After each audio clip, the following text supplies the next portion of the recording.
Hello guys! Nandito tayo ngayon sa Yokohama, sa Kanagawa Prefecture. Pupunta tayo ngayon sa Cup Noodles Museum. Ayan, sa Cup Noodles Museum, malapit ang Yokohama Amusement Park na merong malaking Ferris wheel. Ayan, magkalapit lang sila. Tapos meron din dyan na cruise. So yung cruise na yan ay iikot kayo niyan. Meron 60 minutes, 90 minutes, 120 minutes. Magkaiba ang price niya afternoon at saka yung late hours, yung dinner na ganon. So sa afternoon, 4,000 ang adult, 3,500 ang children. 8,800 yen naman sa gabi ang adult, tapos 6,700 yen ang children. Ayan. So papasok na tayo sa Cup Noodles Museum kasi malapit na tayo doon. Ayan. So kung ikaw ay tourist at nasa Asakusa ka nag-stay, pwede ng isang diretso ka na. Keisei Line ang sakyan mo, diretso ka na rito sa Yokohama. Ayan, madali lang yan. 40 minutes, nandiyan ka na.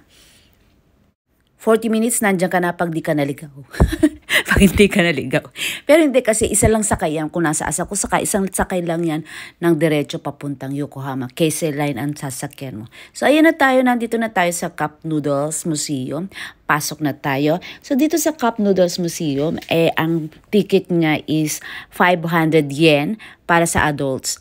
Tapos, free naman para sa mga students, yung mga young ones, ayan, free sila. So, adults lang may bayad kasi may sweldo ka na, magbayad ka ng 500.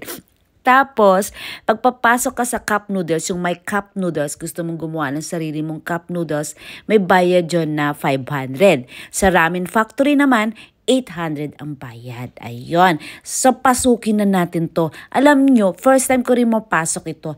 Tapos, na-amaze talaga ako. So, 1958, nag-start yung ramen na yan. So, pero ang si Ando Momofuku, ayun, siya yung inventor. 1910 siya nag-start. Ayan, nagawin o paano niya magagawa ang ramen na yan. Ayan, ang instant ramen na yan. Maraming istorya bago niya yan nagawa. Marami siyang paghihirap dyan. Pag pumasok kayo sa Cup Noodles Museum na to, malalaman ninyo kung anong istorya o paano niya naisip gumawa ng ganito. So, meron diyang place na pagtapos mo niya ng museum na yan, papasukin mo, panunuorin mo kung paano niya naisip magkaroon ng cup noodles na yan at kung paano siya nag-umpisang gawin yan. So, talagang matutuwa ka. At saka, pag napanood mo yon, magkakaroon ka ba ng na pwede pa pala. Kahit ganitong edad, pwede pa pala. Naging millionaire siya, billionaire, ilang taon na siya bago siya naging billionaire. Nako, talagang nakaka-inspire. Hindi pa pala huli ang lahat. Pwede pa. Kaya lang hindi ko mapapakita sa inyo ang video kasi bawal ang i-video ang story na yon. So, syempre, malalaman mo lang yung kapag pumunta ka na dito sa Cup Noodles Museum. Ayan. So, napakarami na. Nasa 3,000 items na ang nagawa nila. Ayan. Na-invent nila kung ano-ano. Ayan, nalasa ng cup noodles, ng instant ramen. Ayan, napakarami. 1994. Ayan, ang labas. Napakarami na talagang lumabas na ramen na hindi ko rin alam. Nung pumasok ako dito sa Cup Noodles na to, museum, doon ko lang nakita lahat talaga. Na itong pala mga ito is pala ng Misen. Ayan. So, meron din ako na nakita dito. Mamaya ipapakita ko sa inyo na natuwa ako. Ngayon ko lang nalaman. Siguro maaaring alam nyo na, pero si Ate JS, ngayon lang niya nalaman. O sige, panoorin nyo na muna. Silipin at alamin nyo muna kung ano-ano ang naimbento ni Ando Momofuku. Momofuku. Kung ano na-invento niya. Kung ano ang mga Nisen ramen. Instant ramen.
So ayun, nakita niyo yung green na yon?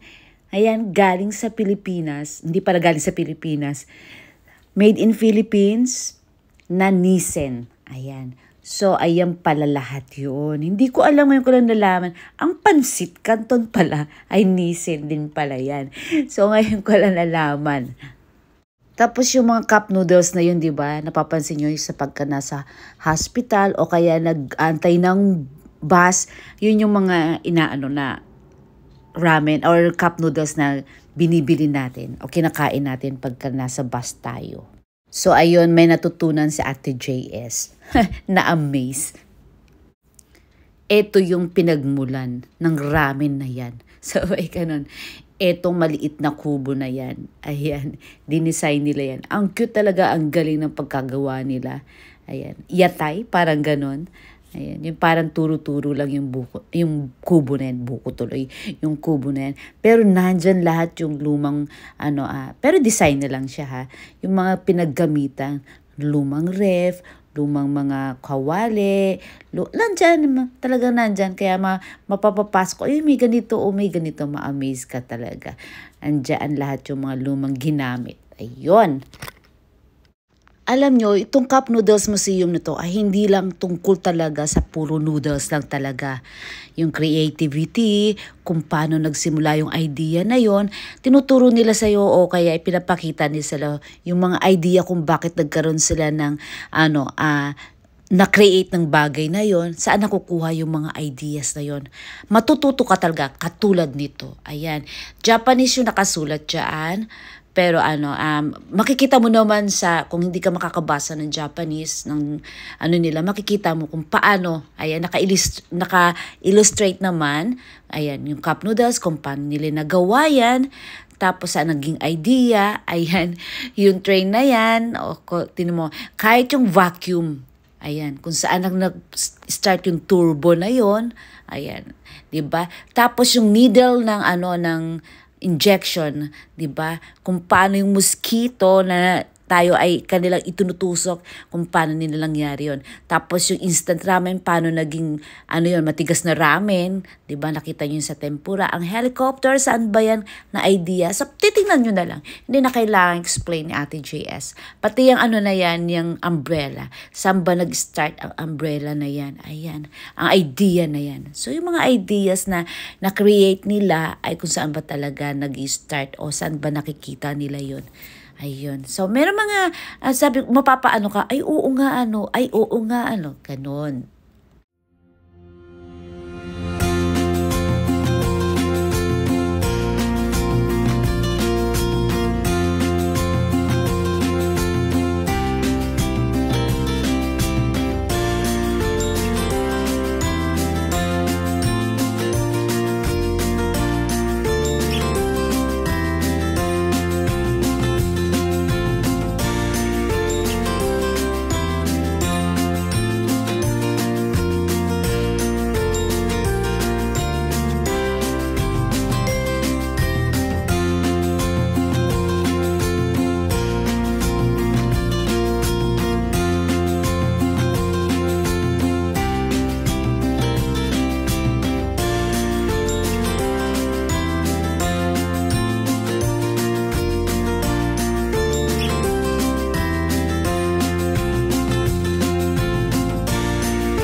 Ayan, isang na-amaze ako dyan, kaya shinare ko rin sa inyo. Ayan. Tapos meron din itong art na to, meron ka makikitang forwards dito, hahanapin mo siya dyan sa art na yan.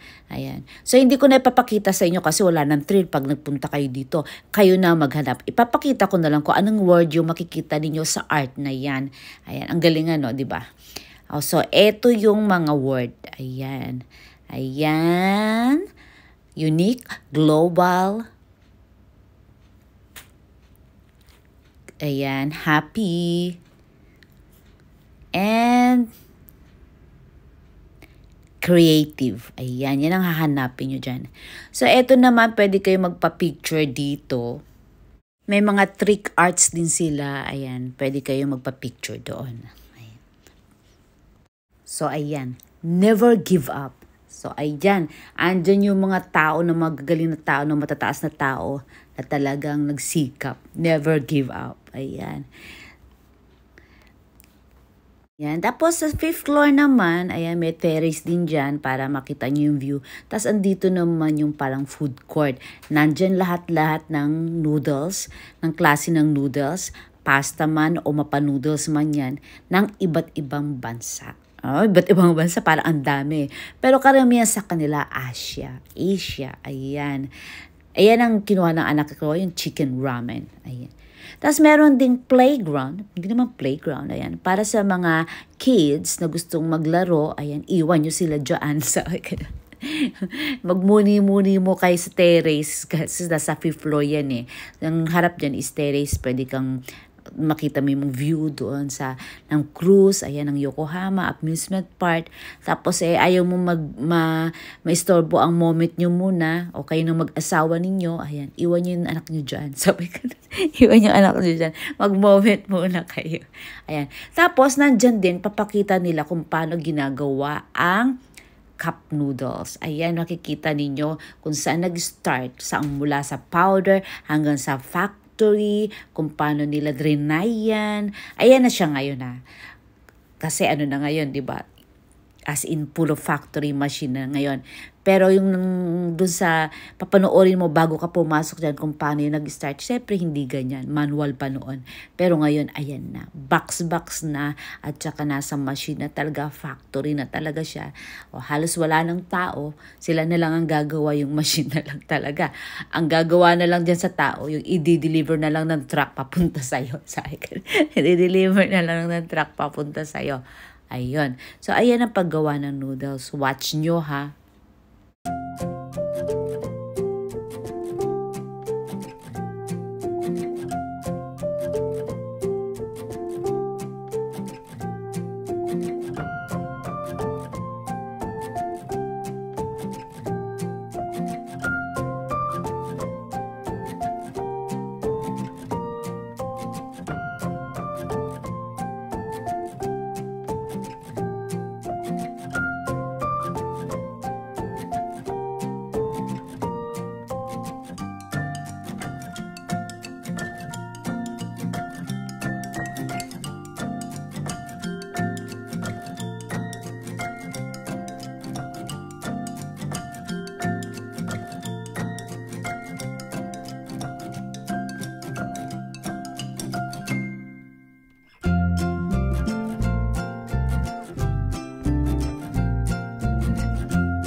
So, ganyan nila ipack ang cup noodles.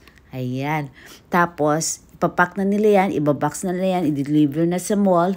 Tapos, ang Tokyo Shop, sabi ganun eh, ang Tokyo Shop, sinama talaga ang Tokyo Shop, no? Ayan, i-deliver din sa inyo or ipapadala sa inyo. Ayan. Ayan, may pasabay ang Tokyo Shop. Baka gusto nyo magpasabay. Pag meron silang on hand, pwede kayong bumili. So, i-deliver na yan sa mga malls, sa Pilipinas, ayan, sa Balikbayan. Ayun. So, dito naman tayo sa my cup noodles. Ayan, 500 ang bayad mo dyan. By batch yan. So, kailangan mo dyan, pagpasok mo, magpa-reserve ka na agad. Kasi 48 person ang yata makakapas. Oh, hindi, para sa, yun, sa Ramen Factory. So, by batch yung pagpasok mo dyan. So, magpa-reserve ka na. Tapos, bago dumating yung oras ng para sa'yo, nalibot mo na ang Cup Noodles Museum. Ayan. So, hindi natin mabibidyohan yung mismong sa factory doon kasi ang daming tao. Kailangan tuloy-tuloy ang daan ng tao. So, my cup noodles, i-drawing mo sa cup noodle mo kung ano yung gusto mong i-drawing. Kasi nga, may cup mo yon. Ayan. So, ayan, drawing ka yan. Andiyan naman, meron naman yan kung paano mo gagawin o kung paano ang gusto mong ilagay dyan sa my cup noodles mo. Ayan, para yung may mga ayaw mo, pwedeng mong hindi ilagay. So, ayan ang mga finished product ng aking mga kasamahan. So, tapos, may store din ang cup noodles. So, late na kami. As in 1 minute na lang. Kasi kaya kita nyo wala ng tao. 1 minute na lang. Pinagbigyan lang kami kasi kami yung pinaka-last. Ayan. So, ayan. Pumasok na kami dyan at magsasara na sila. Ang dami mong pwedeng gustong bilhin dyan talaga. Mga pasalubong, mga souvenirs. At saka mura lang talaga siya. Kesa yung mabibili mo siya sa ibang store or mall, mas mura dito. And gabi na tayo nakalabas. So, ito naman ang view na makikita mo sa gabi. Ayan. So, malaki talaga ang Yokohama at maganda rin siyang puntahan. Maganda rin dito maglibot-libot, maglakad-lakad paggabi. So, meron din kaming gustong puntahan kasi may nabanggit yung aking anak dito. Marami dito manhole na ang design is yung mga Pokemon at saka mga ibang characters. So, dito sa pinuntahan namin, tong place na to, merong isang manhole dito na may Pokemon character ang design. So, yun, dadaanan muna namin kasi gusto niyang kuhanan yun ng picture. Videohan niya. Kasi nga, nandito na rin kami, daanan na namin. So, eto yun. So, isa lang yan sa madadaanan mo o makikita mong Pokemon manhole dito sa Yokohama. Pati escalator ng Queen Square ay Sanrio characters lahat. Ayan. Guys, thank you for watching. Don't forget to like and subscribe. Love, love!